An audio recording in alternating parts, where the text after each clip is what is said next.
I've added a bit of extra clay to that lump I was wedging up, so it's just a bit larger, a bit taller. And I'm actually thinking that I might want to do a bookshelf kind of shape here.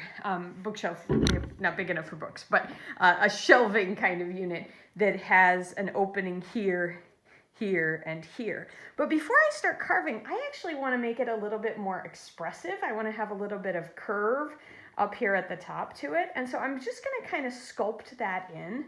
I'm going to shape that curve by hand, just essentially by squishing the clay into place.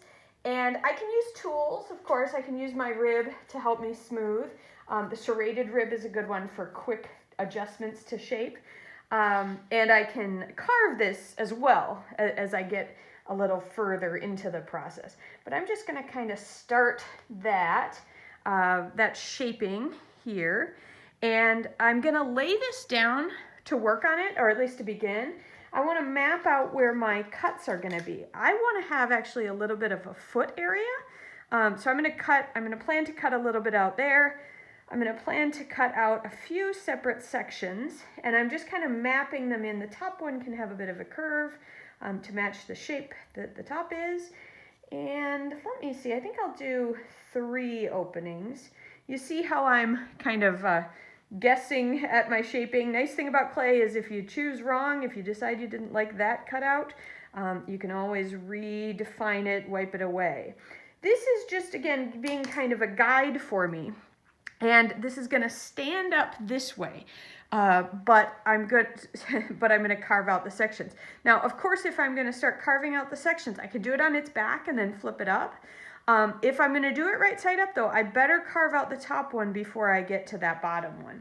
And so, sorry, right-handed here, get me in the right direction.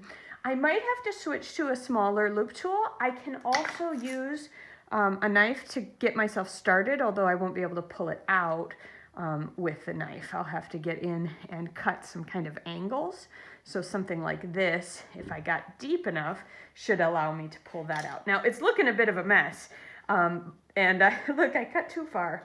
If you cut too far, the clay is still wet. If it's leather hard, you may have to score and slip. My clay is still pretty wet, so I can just get away with putting that right back in there.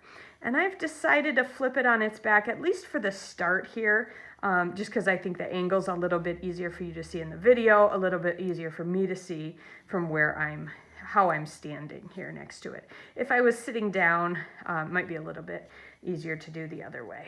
So I've got those kind of loosed up. I might be able to get my tool in there now and get some of that out. Again, you can see that this is pretty wet clay.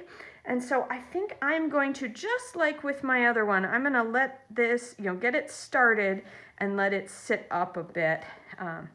Make sure it's sitting flat like that. I'm going to let it sit up a bit. Now, I have this skinny part up here, and that is going to dry a lot faster. So what I may want to do is grab a little bit of plastic from somewhere else in the studio. And I can cut this plastic down. I don't have a scissors in front of me, so all I need to do is something about like that. I'm just going to kind of wrap it around. It's not very pretty, but it'll keep my clay from drying out at the top quite as fast as the bottom. I could also run and go find a scissors, and in that case, I would cut out just a little section. Let's see if I can rip it. Oh, here's the scissors.